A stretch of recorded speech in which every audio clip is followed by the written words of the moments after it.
Palestine-Israel conflicts. World War III is very close. Historians will remember October 7, 2023, for the world's tragic consequences and the unprecedented assault on Israel by Hamas, the militant Palestinian organization based in Gaza. As it had done numerous times before, Hamas not only fired rockets into Israel on the 50th anniversary of the Yom Kippur War, but it also managed to breach the highly developed Israeli border security that encircles the Gaza Strip, broke into Israeli settlements, and took over 100 hostages, including Israeli commanders. The world saw footage of Hamas driving trucks with mounted weapons through Israeli communities, or flying motorized paragliders and hang gliders, like scenes from a Mad Max film, demonstrating the operation's incredible magnitude and speed, as it has the potential to blow out into a terrible larger battle, a mini-world battle 3 that involves not only the US and NATO, but also neighboring nations like Syria, Lebanon, Iran, and Jordan.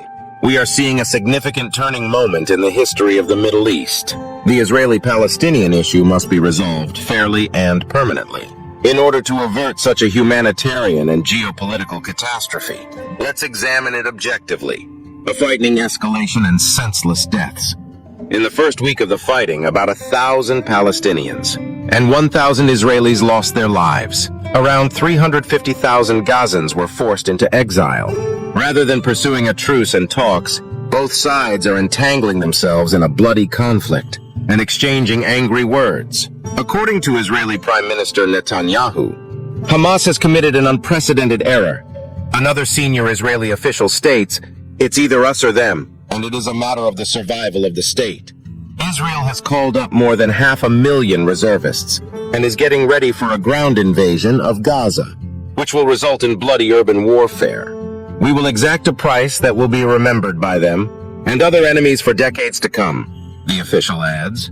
Fueling the flames, the major U.S. media depicts this as Israel's 9/11 or Pearl Harbor, and fervent neocons like Nikki Haley go to television to cry, "Kill them," as if endorsing the extermination of Palestinians. However, Hezbollah, the potent militant organization based in Lebanon, has attacked Israeli military posts on the border and appears ready to join the dangerous conflict.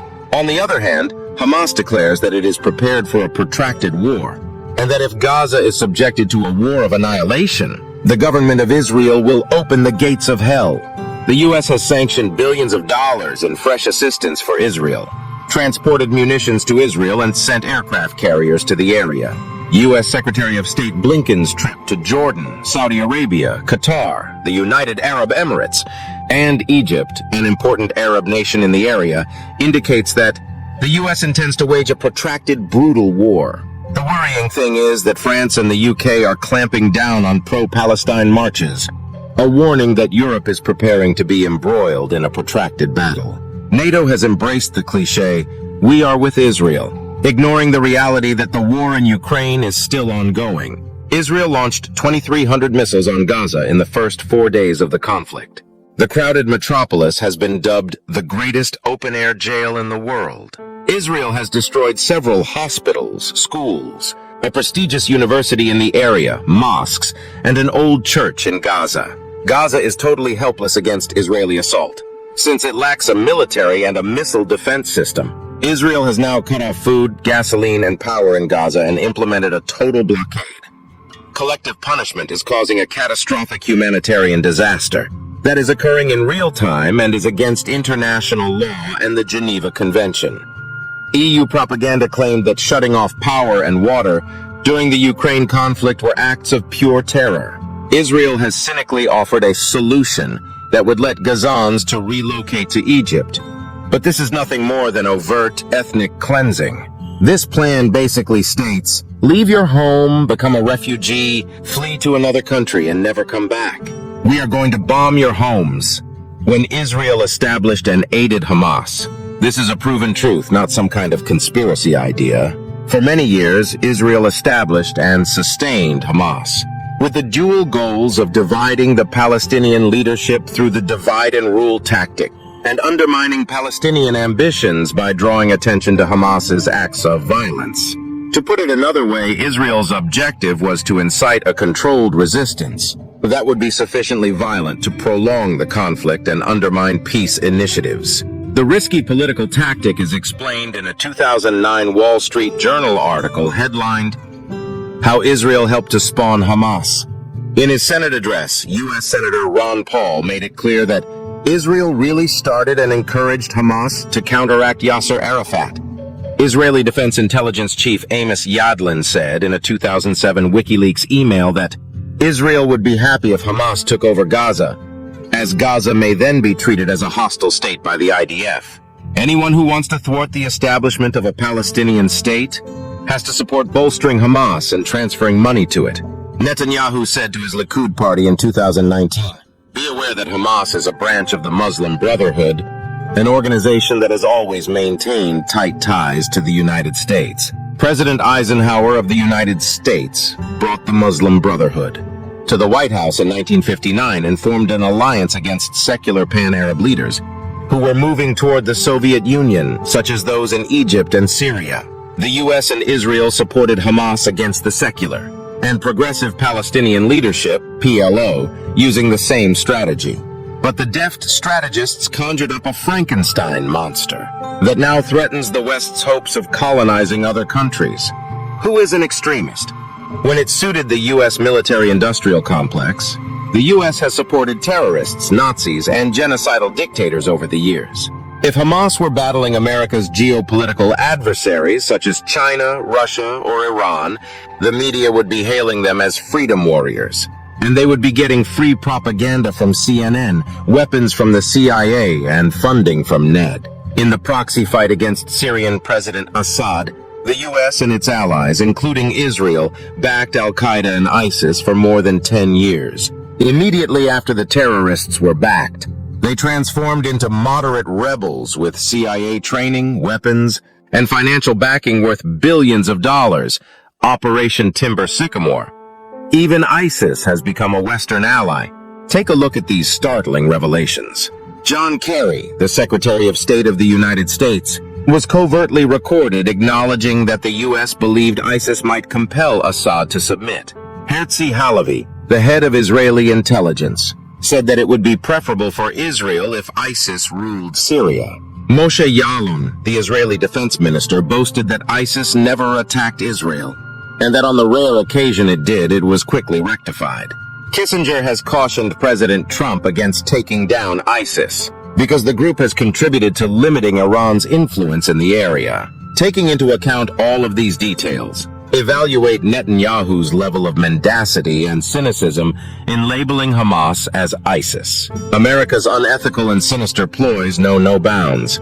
When it suits its interests, it simply removes extremist groups from the State Department's terrorist list and begins funding the same groups, such as the MEK group in Iran or the ETM group of radicalized Uyghurs. The list of Islamist terrorists that the U.S. has supported is lengthy and includes groups from Chechnya to Xinjiang, Iran, and the Philippines. In the first week of the fight, over 1,000 Palestinians and 1,000 Israelis have lost their lives. Around 300,000 Gaza residents have become refugees. Instead of seeking a truce and participating in diplomatic talks, both sides are resorting to inflammatory rhetoric and entangling themselves in a bloody struggle. Israel has mobilized over 500,000 reservists and is preparing for a ground invasion of Gaza, which will lead to brutal urban warfare. To add fuel to the fire, the U.S. mainstream media portrays this as the 9/11 or Pearl Harbor for Israel. And rabid neocons like Nikki Haley go on TV to scream, "Finish them," as if advocating genocide of Palestinians. Israeli Prime Minister Benjamin Netanyahu says, "Hamas has made a mistake of historic proportions. We will exact a price that will be remembered by them and other enemies for decades to come." Another top Israeli official says, "It's either us or them, and it's a matter of the survival of the state." U.S. Secretary of State Blinken is visiting Jordan, Saudi Arabia, Qatar, UAE, and Egypt, key Arab countries in the region, which suggests that the U.S. is preparing for a protracted, bloody war. The U.S. has also dispatched aircraft carriers to the region, flown ammunition to Israel, and authorized billions of dollars in new aid to Israel. The worrying thing is that France and the UK are clamping down on pro-Palestine marches, a warning that Europe is preparing to be embroiled in a protracted battle.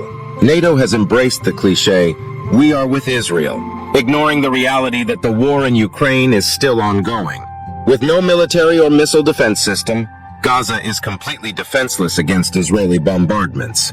In the first 4 days of this war, Israel dropped 2,300 missiles on Gaza, a densely populated city that has been called the world's largest open-air prison. Several hospitals, schools, a university with a strong local reputation, mosques, and an ancient church in Gaza were all bombed to smithereens by Israel. After cutting off food, fuel, and electricity to Gaza, Israel has now imposed a complete blockade. This is against international law and the Geneva Convention, and it is causing a catastrophic humanitarian crisis. The EU propaganda during the Ukraine war claimed that cutting off electricity and water were acts of pure terror. In a cynical way, Israel has proposed a solution that would allow Gazans to move to Egypt. But this is just blatant ethnic cleansing. Essentially, this proposal says, "We are going to bomb your homes, so leave your home, become a refugee, flee to another country, and never return." Distinctive empathy. The worst thing about this protracted battle is that anger and retaliation have taken the place of empathy and compassion. Both the Israeli and Palestinian populations often hear hate speech and harsh language.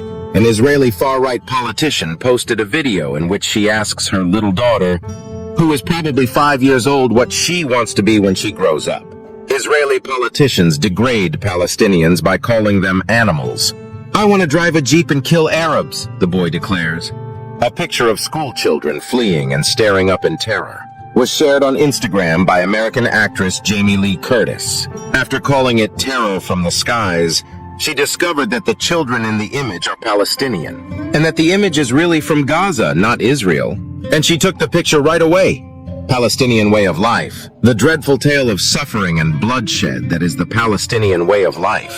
The UN estimates that there are 5.6 million Palestinian refugees in the area, with millions of them living in Lebanon and Jordan.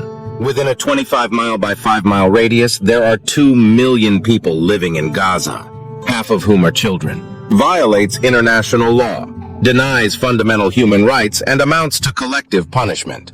The movement of individuals into and out of Gaza is highly restricted, which is not unexpected given the high rates of unemployment, malnutrition, and poverty in Gaza. The UN estimates that there are 5.6 million Palestinian refugees in that area, including millions in Jordan and Lebanon, and that Palestinian life is a terrible tale of bloodshed and suffering. The UN states that the Gaza blockade, through land, air, and sea, is a denial of basic human rights and contravention of international law, and amounts to collective punishment. It severely restricts imports and exports, as well as the movement of people in and out of Gaza. It should come as no surprise that high rates of poverty, malnourishment, and unemployment plague Gaza. 2 million people live in an area that is 25 miles by 5 miles, and half of them are children.